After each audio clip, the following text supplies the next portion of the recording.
पुराने समय में लालपुर में दो मित्र रहते थे।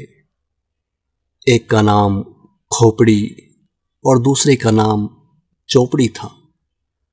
दोनों एक दूसरे को बहुत प्यार करते थे। वे साथ साथ काम करते, जो कुछ वे कमाते उससे साथ साथ खाते और सुख दुख में साथ रहते। दोनों पूरे दिन काम में लगे रहते थे।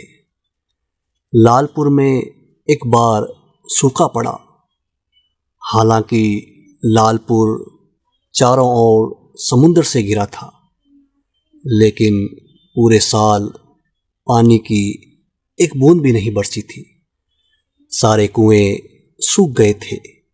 मनुष्य, जानवर, पक्षी बिना पानी के मर रहे थे।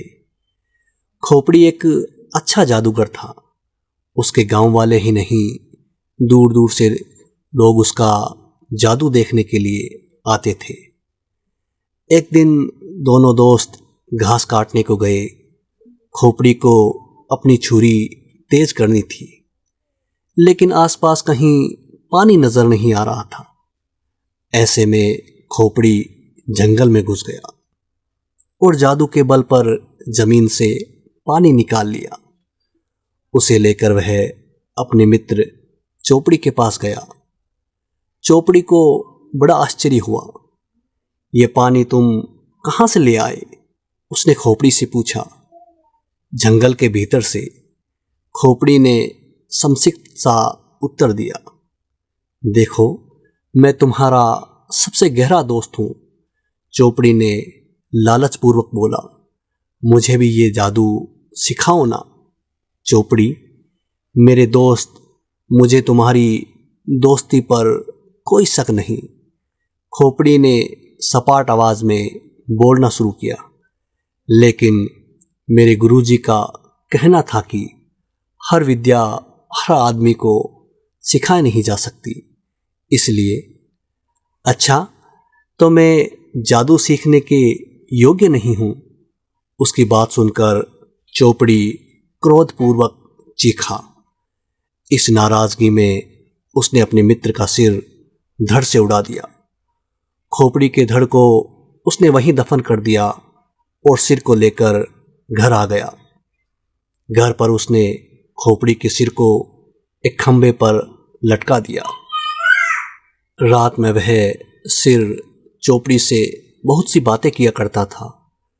इससे डरकर चोपड़ी गांव छोड़कर भाग गया। वह दूसरे गांव में जहां पहुंचा, वहां उसने शादी की और आराम से रहने लगा। कुछ समय बाद उसके घर एक पुत्री का जन्म हुआ। वह एक खूबसूरत लड़की थी। सभी उससे प्यार करते थे। एक बार अचानक लड़की बीमार पड़ गई। चोपड़ी ने उसका बहुत इलाज कराया, लेकिन किसी भी दवा से उसे आराम नहीं हुआ। दुखी और थका हारा चोपड़ी एक रात जल्दी सो गया। गहरी नींद में उसने एक स्वप्न देखा। स्वप्न में उसके दोस्त खोपड़ी के कटे हुए सिर ने उससे ये कहा, इस सर को जमीन में दबा दो, उससे एक पेड़ उगेगा। जब उस पर फल आ जाए, तब उस फल को तोड़ना। उस फल को काटने पर उसके भीतर पानी निकलेगा। वह पानी अपनी बेटी को पिलाओ, वह ठीक हो जाएगी। चोपड़ी की नींद टूट गई। वह मुंह अंधेरे ही उठ बैठा और दौड़ता हुआ अपने पुराने गांव में जा पहुंचा। घर में खंभे पर लटके खोपड़ी के सिर को उसने बताए अनुसार जमीन में दबा दिया। कुछ समय बाद उस सर से एक पेड़ पैदा हुआ। उस पर फल लगने लगे। चोपड़ी ने फलों को बीज से काटा और पानी निकालकर बेटी को पिलाया। कुछ ही दिनों में लड़की बिल्कुल चंगी हो गई। चोपड़ी उसे स्वस्थ देखकर बहुत खुश हुआ।